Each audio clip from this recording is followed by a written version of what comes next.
Hola estudiantes de la Escuela Empresarial de Educación, otra vez su profe Dama del componente social, esta vez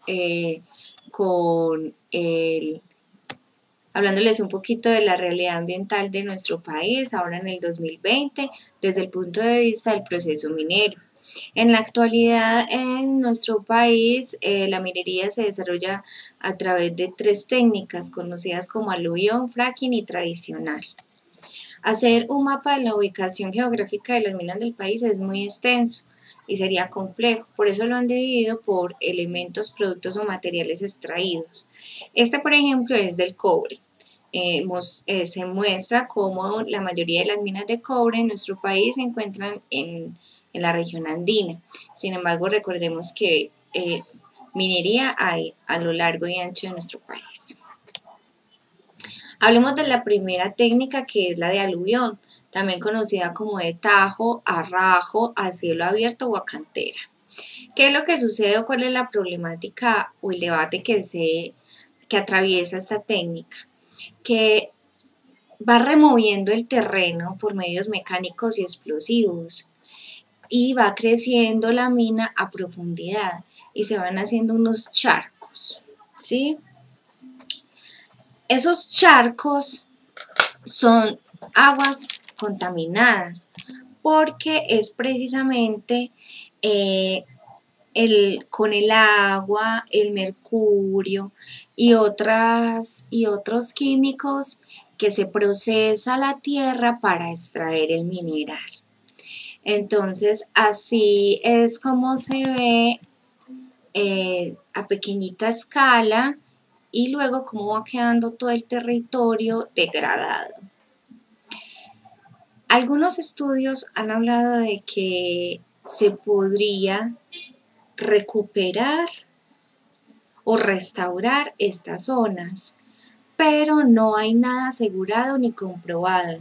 Incluso se dice que si se hiciese algo en el presente, solamente hasta dentro de 10 años podríamos notar algún índice de cambio, pero recuperar una hectárea, que vendría a ser un pedacito de ese charco, puede costar alrededor de 300 millones de pesos, incluyendo los estudios de suelo y el material para recuperarlo.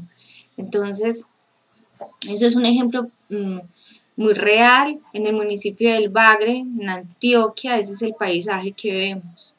Entonces es una realidad. Por eso hay que pensar en cómo explotar el mineral de manera sostenible y sustentable con el medio ambiente, porque todas esas aguas que están ahí contenidas, cuando hay sol, se evaporan al aire y caen en el modo de lluvia ácida, lo que produce desertificación, pero también se filtran hacia el suelo, entonces también va creando unos depósitos en los subsuelos y contaminando las aguas de los subsuelos.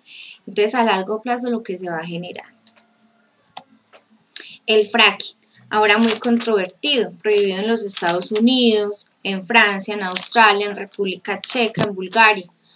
¿Por qué? Porque es muy peligroso.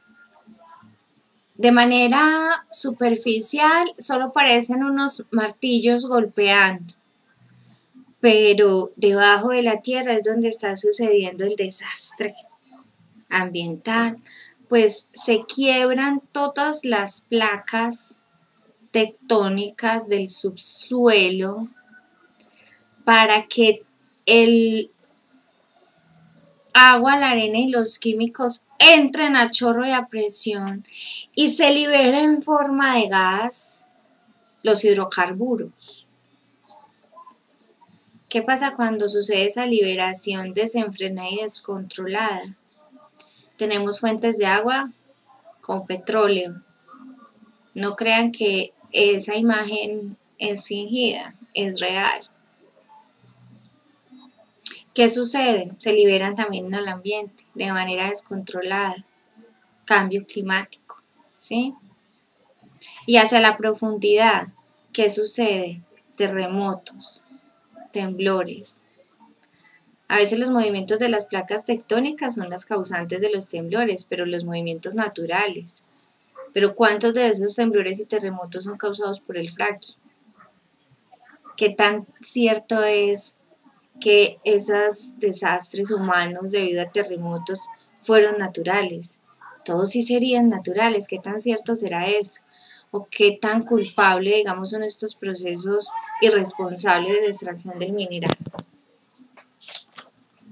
Bueno, entonces aquí tenemos que tener en cuenta que, ¡ay, profe! ¿Pero por qué hacen eso si es tan malo? Pues por lo mismo, porque es una técnica que libera mucha cantidad en muy poco tiempo. Es decir, se acelera la explotación y con ello mayor producción. A mayor producción, pues más producto, más venta, más capital y otra vez. Lo mismo decía, el valor del dinero por encima del valor de la vida. Luego tenemos la tradicional, también llamada ilegal o de hecho, pero no es igual. O sí será igual. ¿Cuántos de ustedes conocen esos procesos de minería tradicional que se convirtieron en ilegales? O los ilegales que terminaron siendo legales. ¿Qué pasó ahí? La minería tradicional se le conoce así porque es una minería a pequeña escala. La mayoría de ellas no tienen registro minero porque son personas informales que simplemente en sus propios territorios donde viven, donde han crecido, pues extraen el mineral. ¿Cuál es el punto negativo? Pues que para un empresario que quiere enriquecerse de manera rápida, pues este tipo de técnica no le sirve porque es lento, es un proceso lento, se va sacando la goterita diaria como dicen las abuelas. Entonces, ¿qué pasa? El 72% de la minería en Colombia es pequeña. O sea que no es un pequeño problema. Lo que es pequeño es la producción. Pero súmele, es el 72%. De esa cantidad, el 66% no tiene títulos mineros, pero eso no significa que sea ilegal.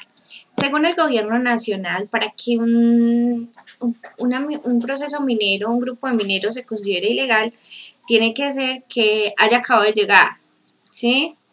Que generacionalmente no haya explotación. Es decir, que si yo estoy aquí y mi familia y hace más de 10 años están explotando esa mina, pues ya esa mina no es ilegal, es una mina de hecho. Simplemente hay que esperar que me den los papeles, ¿sí? De ese 66% entonces, hay un 39% que lleva más de 10 años de explotación. O sea que ese 39% es minería de hecho,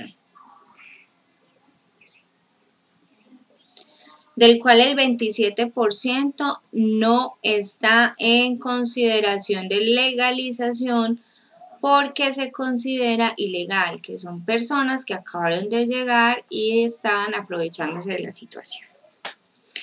¿Cómo hacer esos censos? ¿Cómo determinar eso? ¿Cómo establecerlo? Créame que es muy sencillo.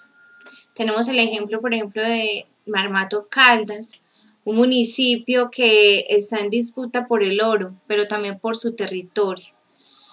Aquellos que tengan la posibilidad de ver este documental en YouTube sería maravilloso para que nos dieran la perspectiva de cómo un pueblo lucha por su derecho a la minería tradicional, en contraposición a un Estado que les quiere quitar su fuente de ingreso y de vida, lo cual estaría en detrimento de su calidad y de bienestar y de su tejido social. Bueno, chicos y chicas, esta es la continuación de nuestra temática ambiental.